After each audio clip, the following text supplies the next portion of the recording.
That is actually the mission of Buddhism, to be of benefit to all sentient beings, not just our cool little choir. Exactly right, and in whatever way is most helpful to them.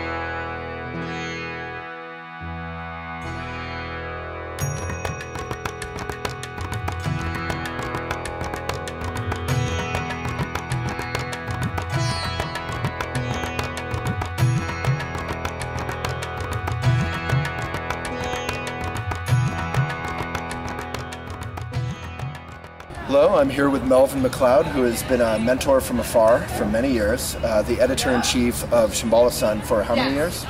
Geez, about 20 now. Yeah, a long time. And then founding editor, I believe, or editor-in-chief of Buddhadharma. And the editor-in-chief of Buddhadharma, yes. And then you're also what of Mindful? I'm the editorial director of Mindful, which is kind of a vague term, but I participated in its founding as kind of well. means like conciliary or godfather? No, I wouldn't. No, nothing like that. No. We got enough of those already. So we'll go over what those magazines are, how they're different, what they're doing, and also, I think, more interestingly, more importantly, how in your role you have a unique view on the growth and the change of Buddhadharma and mindfulness generally, meditation in the West and worldwide, and where it's going and what we need to do and that kind of stuff. All right. Sound good? Mm-hmm. All right, so we begin these little conversations with a bow. So a bow is basically an Eastern version of a Western handshake. It's just a mutual respect, and as a viewer you can join in, respect for what you're about to see, and you can basically take a good relaxed posture, connect with the earth, connect with the sky above, connect with your heart and breath, and give it away. Also bow to the audience. So thank you again. So I think this is the first time we've really sat down. We've also asked you to lead us and the viewers in a moment of meditation and meditation instruction, if you would. Sure, happy to. I'll just give the simplest instructions to really the basic Buddhist meditation, which we could call mindfulness, shamatha in Sanskrit. But there's an element not simply of mindfulness as in concentration to it, but inherently there is an element of insight or awakeness or awareness of reality that comes in simultaneously. So it's not strictly a purely concentration exercise, but inherently includes the key Buddhist element, what makes meditation distinctly Buddhist, which is insight. So we could start. It's really only got three components, much like we do. We have our mind and we have all this mental activity happening. So the meditation instruction is very simple. It's simply to adopt a good, comfortable, dignified, upright posture. Then the basic practice is simply to relax your attention onto your breath while keeping some awareness of the environment around you. Perhaps put 70% of your attention on your breath. Feel it going out into the atmosphere around you and dispersing. And then simply rest in that space while the in-breath is, of course, happening naturally again. And again, put your attention on the breath going out. Inevitably, probably in about a millisecond, your first thought will arise that will distract you from your breath, and that's no big deal. You don't fight it, you don't condemn it, you simply note it. Oh, I'm thinking. Fine, leave that alone and go back to your breath. That's simple. Nice posture, follow the breath going out, let it dissolve, gap while it's coming back in, let it go back out again, and when thoughts arise, simply note them. You could even go so far as to say to yourself, thinking. Just to note that you're doing that, but without any judgment or condemnation, simply return to the basic practice. Great. Thank you. No problem.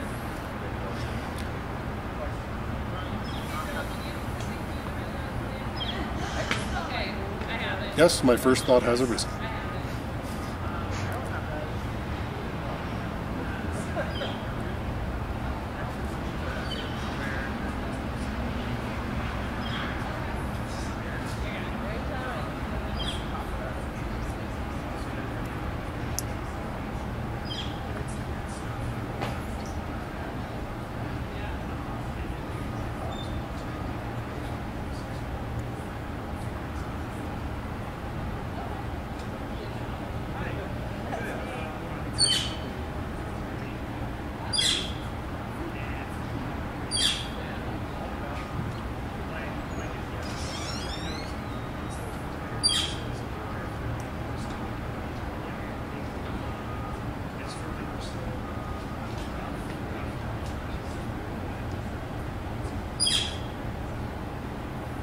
Is that sufficient? So maybe a few questions. I've done a lot of meditation, but I'm still thoroughly a beginner. So if we hear things that aren't our thoughts, but like the bird or noise, do we just regard that as a distraction and return to the breath? Well, I have to say I'm not really a meditation instructor, but my view of that would be that it's similar in that you may note that your attention has been drawn away by an external stimulus and return to the breath. Having said that, at the same time, this is not a pure concentration exercise in which one is focusing narrowly on one's breath. So one does have environmental awareness. Right. So I think it's possible that the perception of the environment could be happening and you could be aware of it at the same time as within that broader context one is concentrating on the breath. I think it's more a question of, oh look, there's something happening over there, I'm hearing a sound, and you really feel your attention thoroughly drawn away by it. Yeah. So Elephant focuses on a lot of exciting things. What you just said to me is incredibly exciting, in that Buddhism, people may not recognize that as exciting, but that this Buddhist meditation includes space, that it's not 100% concentration. Absolutely not. So we're not trying to block out the world. Well, no, I mean, that's actually what defines it as Buddhism. I mean, many religions have meditations that are based on calming and quieting the mind. And in fact, it's not really possible to penetrate reality deeply if your mind is completely scattered and flitting from thought to thought and perception to perception. What did you say? Sorry. No, exactly. No, exactly. You can't be present for anything. So stabilizing and calming the mind and allowing yourself to be present with what's happening in a sustained way is the precondition for spiritual development. But it's only the precondition. And what makes Buddhism, I think, what makes Buddhist meditation distinctly Buddhist is that on that basis of a calmed and focused mind, then one looks at the nature of reality and tries to experience its true nature. And indeed, the true nature of ourselves as human beings, the true nature of our environment, and within the Tibetan tradition particularly, from which I come, looking directly at the true nature of your mind. So indeed, it is not simply about the calmness, about the quiet. In fact, that's only a foundation for the much more profound exercise of understanding what this is that we're experiencing. I love that. And I feel like this on some level is a microcosm of what your role is. So your role is, there's the outer environment of, climate change and politics and religion, and families are stressed out and people working. And so how does Shambhala Sun, Buddhadharma, how does your sort of life's mission, why do you wake up inspired in the morning? Like, what are you trying to do here? Well, I mean, in general, as a Buddhist, I could hardly think of anything more valuable to do with my life than being able to offer these teachings, which I consider so profound and have been so helpful to me, to as many people as possible. But actually, you put your finger, I think, on what the Sun is really trying to do at this point.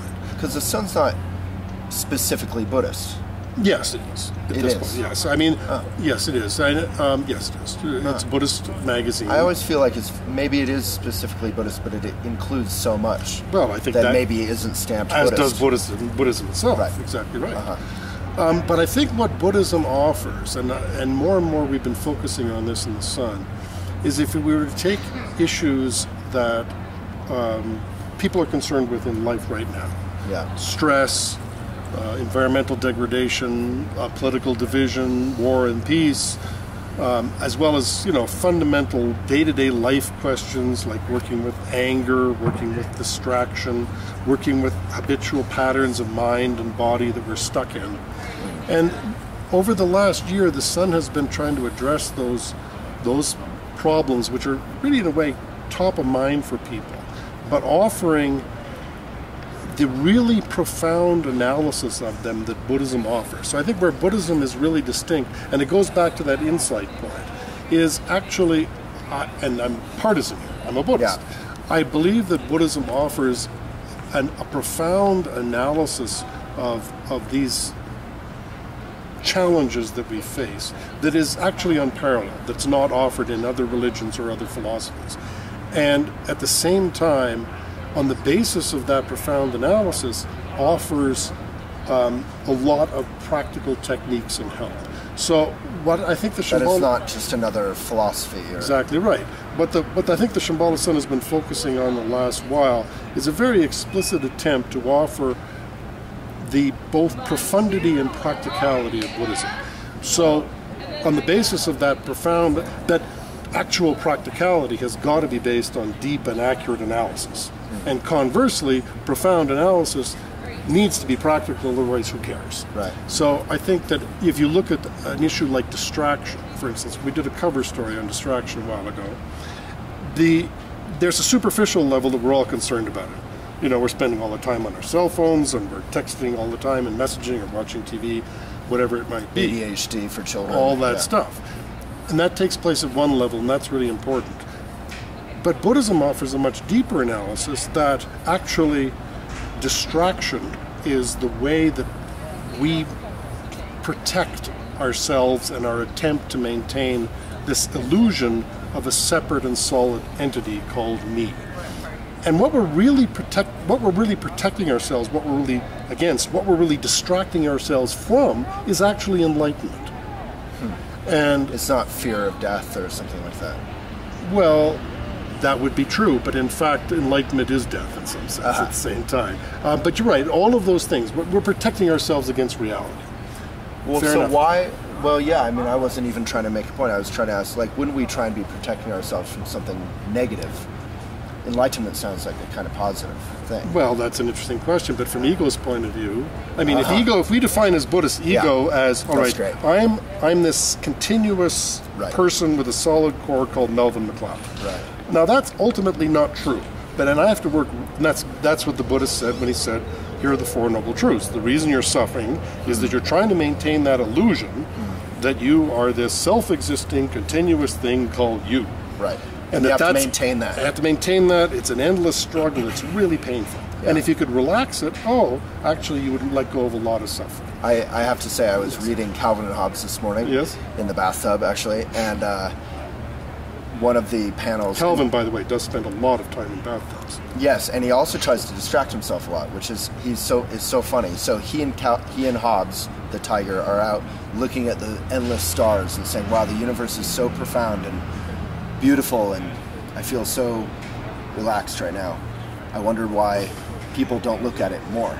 And so the punchline of the comic strip was they're back inside watching TV and the phone is bouncing up and down. And they're like, this is so much better. I feel so much more, kind of important. And secure. That's right. Secure. Yeah. Reality, actually, in the end, I mean, enlightenment, in the sense, is the worst possible news from ego's point of view. Yeah. So we think it's something good.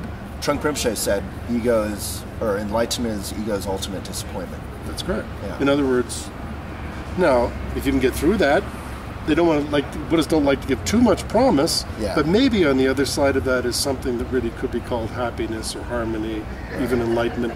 That is positive, but we have to start where we are, which is, I'm spending my whole life trying to protect this thing called Melvin McLeod, and I bet you're trying to spend every moment trying to maintain this series dedicated to me, Waylon Lewis. I exist. I will continue to exist. And my Twitter feed, and, all that stuff. So that's all. It's all a giant form of denial. It's still not working, but no. Well, I'll do more. At some level. I'll do more. But that's the point. There's where Buddhism's profound analysis of something we could simply say, well, it's really important to put away your screen for an hour. To, this stuff is all a way for us to protect ourselves against reality.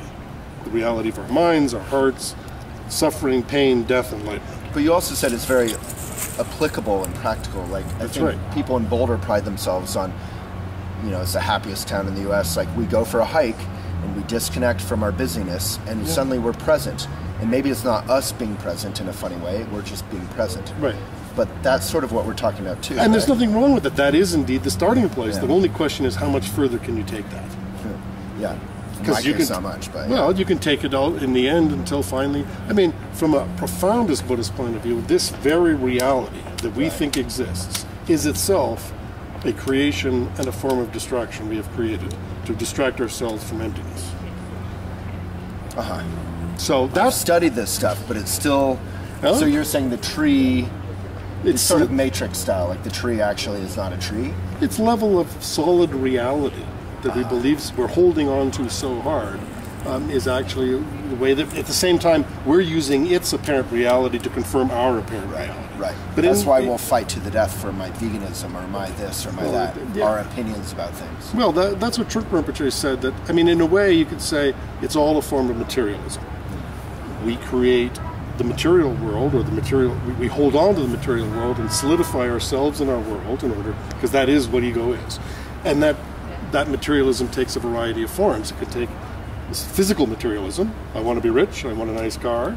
It can take psychological materialism, the solidification of beliefs, I am, and the identity that comes with it. I want to be happy.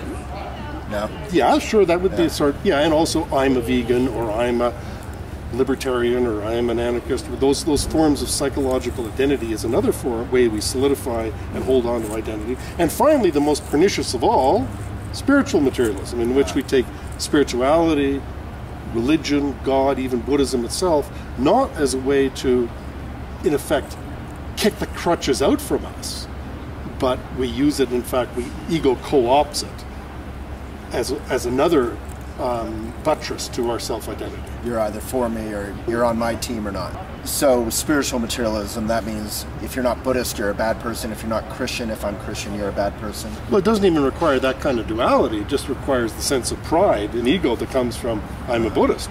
I don't even need you to feel good about that. Oh, that's a really great thing. You're very profound and enlightened, and I'm on the right path. All that stuff is actually ultimately a perversion of the Dharma, because we're using it, we've co-opted it to use it for exactly what Buddhism is not supposed to be about.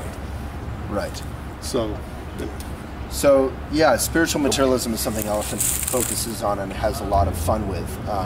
How is the sort of collecting, on a more base level, we have to have our wrist mala and our yoga mat, and we have to self-identify in some particular kind of club. Is that some form of spiritual materialism? Well, it can be. I mean, those things also are valid symbols and they're useful things. I mean, I think it's all about only the psychological attitude we bring towards it. So it's about our attitude, not the things. Completely. I mean, that is very much what Vajrayana Buddhism talks about itself. The world that we live in, there's absolutely nothing wrong with. It is basically good. Our sense perceptions, our pleasures, even our pains, all of those things are basically fine.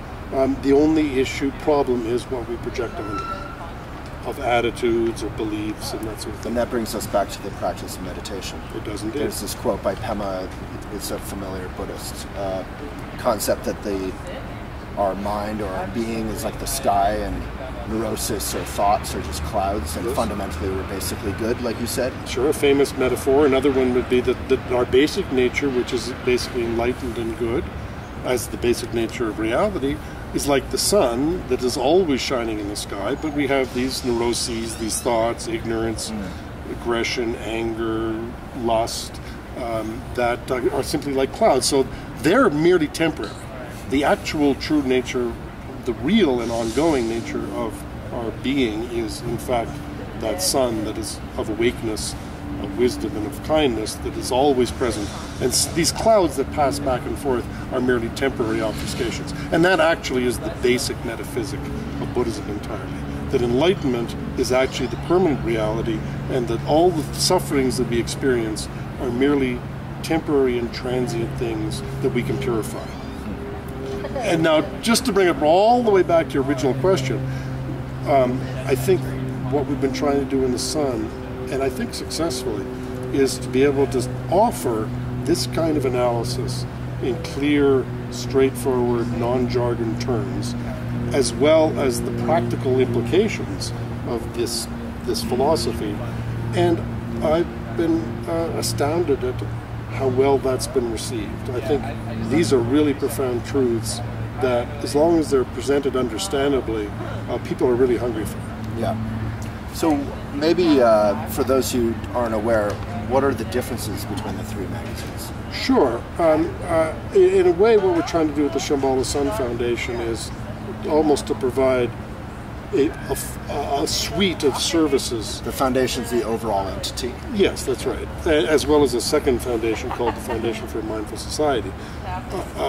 Ways to serve people and to offer the truths of Buddhism and of meditation practice to people in different ways according to what they need.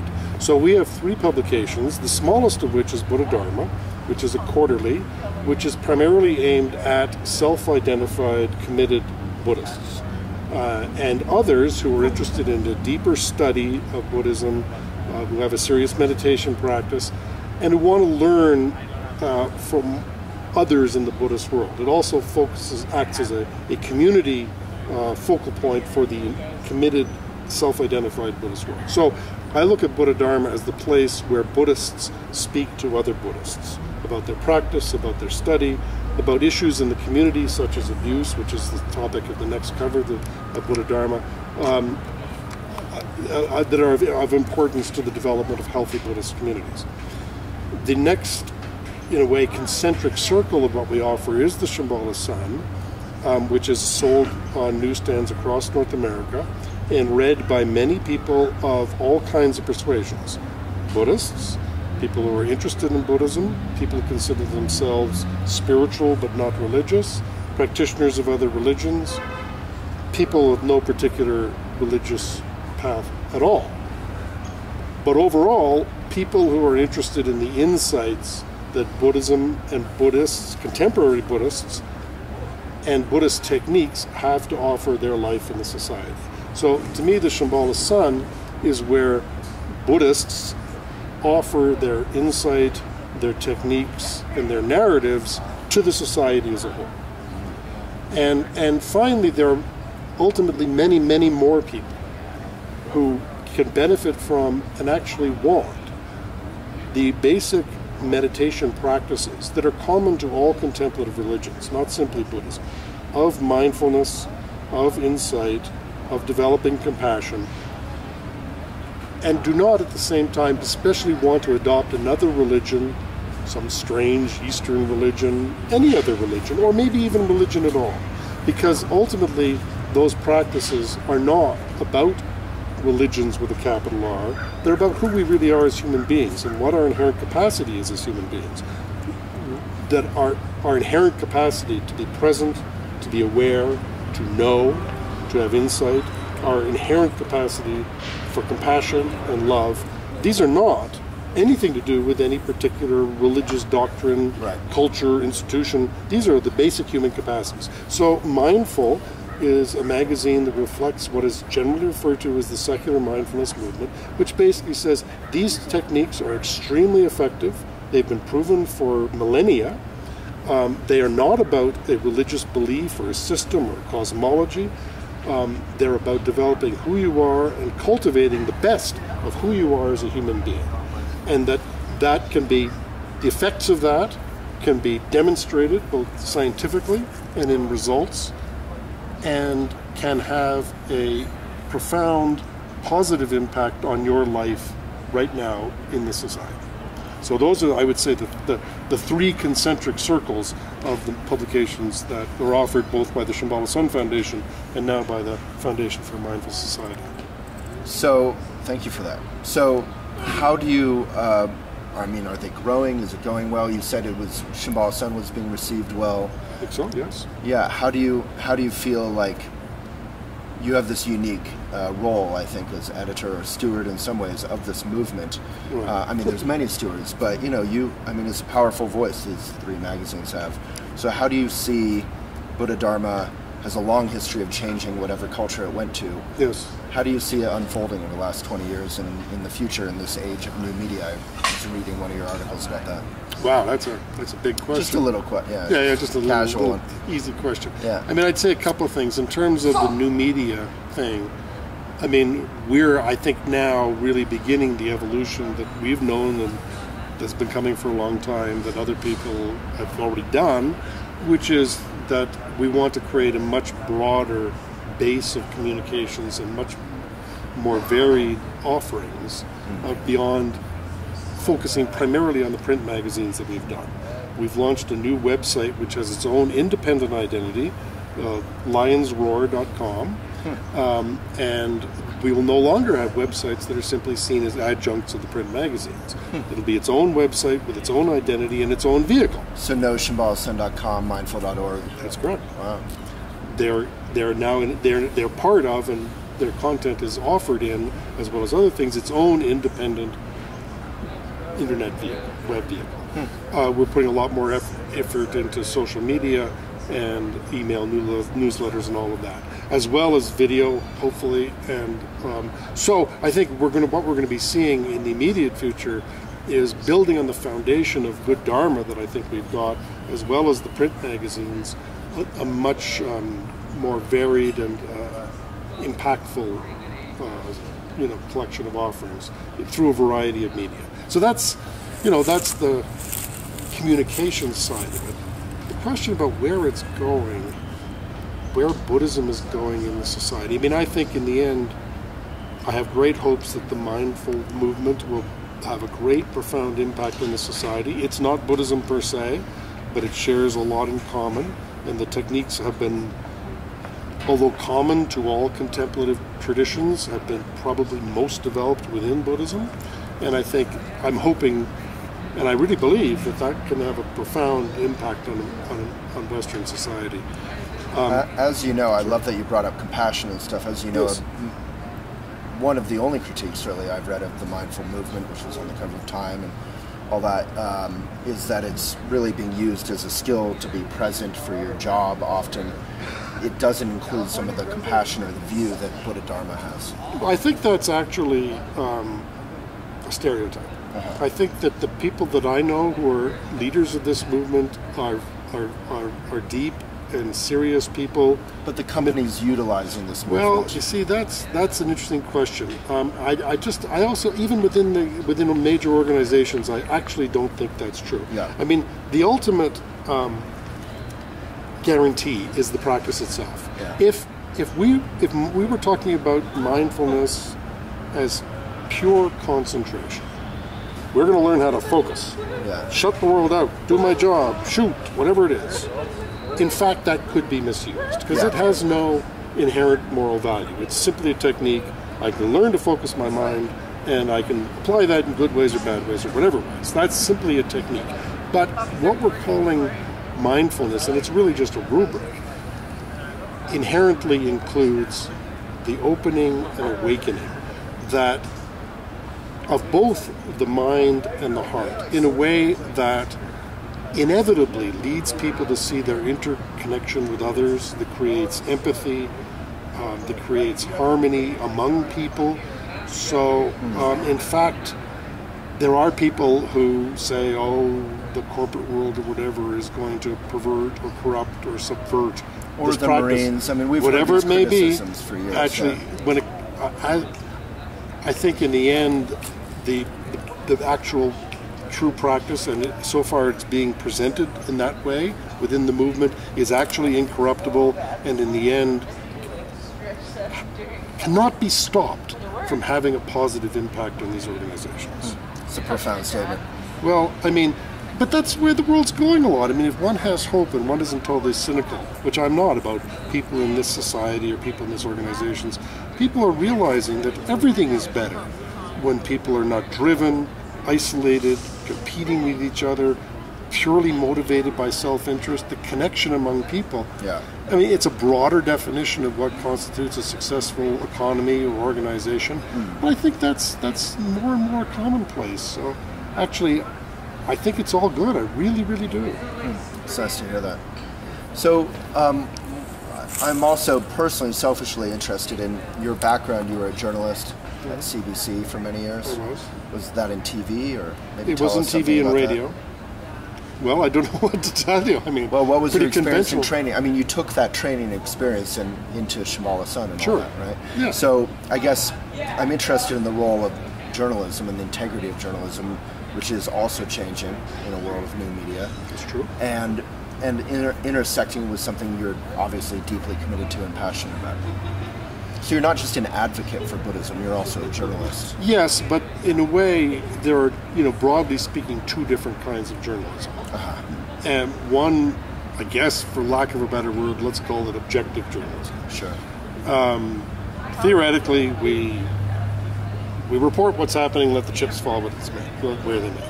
Obviously, that's a matter of degree. Since everybody's presenting some viewpoint or another within the conventional journalistic world, you go from the talks Fox News to the New York Times, there's a spectrum of underlying mission, shall we say. Yeah. But we are advocates. We are mission. You're more on the Fox News. Well, in a way that we're there to offer something that we think is beneficial and to contribute to the establishment of a genuine, complete, effective, sustainable, successful Buddhist tradition in the West. You're more doing advocacy. Completely. It is advocacy or mission-driven journalism. Yeah, so that's interesting. Yeah. I mean, I'm a Buddhist. There's nothing I care about more than I believe in this. I feel that it's very, very helpful, that all kinds of people in all kinds of ways can benefit from it. I mean, it's not even about Buddhism. It's actually just about benefit. I'm sure you feel the same way about what you do. There's ups and downs, and there's mistakes, and there's ego, and there's non-ego, but whatever it is, fundamentally the only real point of doing this, since nobody's making any money out of it per se, is we're just trying to generate benefit. Yeah, I mean, that is the mission of Buddhism, which is... but it's your mission. Yeah, to be of benefit. To be of benefit, best way we can. That's be of benefit. Just trying to create benefit. And I was going to say that's common to so many traditions and people without traditions. So they just want to be of benefit. They do, but that's because that's what as human beings we want in our heart of hearts. So is mindful meant to be the vehicle for that sort of broader, that widest, what do you call it, onion ring or something? Sounds pretty good. Yeah. Concentric circle is one way to do. Well, yes, because I think the point is that it's almost lunchtime. There are many people who I think intuitively recognize that they have these capacities within them and that it would be good to develop them, who are never going to be attracted or interested in a strange Eastern religion or any religion. So yes, I mean, I think that's potentially the whole point of the exercise, is to put it into a I guess I look at it this way. I actually think that contemplative practice, and all religions have contemplative practice. I mean, you think of the Thomas Burdens or the St. Teresa of Avila's or whatever, within Christianity, Rumis with this Islam, the Sufis, Kabbalistic or mystical Judaism, Buddhism. All the exoteric religious traditions, the institutions, the priests, the money, the hierarchies, have within them a contemplative branch, which you could call meditative or mystical. All based on openness rather than closedness, on not knowing rather than religious certainty and division. And in a way, they have more in common with each other than they have with their respective exoteric religions. Yeah. And on top of that, they're about accessing basic human capacities that are actually not necessarily inherently religious at all. So the way I look at the mindfulness movement is that it actually is freeing those profound human truths of contemplative practice from the prison or restriction of religion and making it available to all people who could benefit from it. And because they're fundamentally, all contemplative practice is fundamentally about accessing who we really are as human beings, ultimately those practices are universally applicable.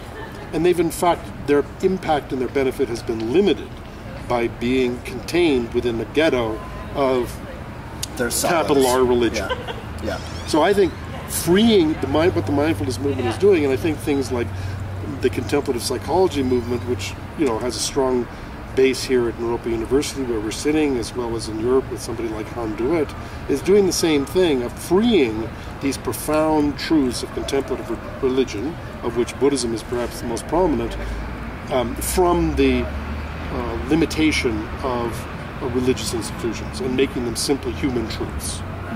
Love that. Well, thank you, Melvin McLeod. Oh, my pleasure. Thank you. I enjoyed that. Idol mentor.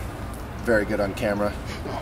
He's going to be doing a lot more video. Thank you so much. My pleasure. From Naropa University, you're here for the 40th anniversary celebrations? Well, the Radical Compassion Symposium this weekend. Radical Compassion. Yes. Well, what could be more radical? Yeah, right. Cool. Well, thank you so much. Subscribe and all that.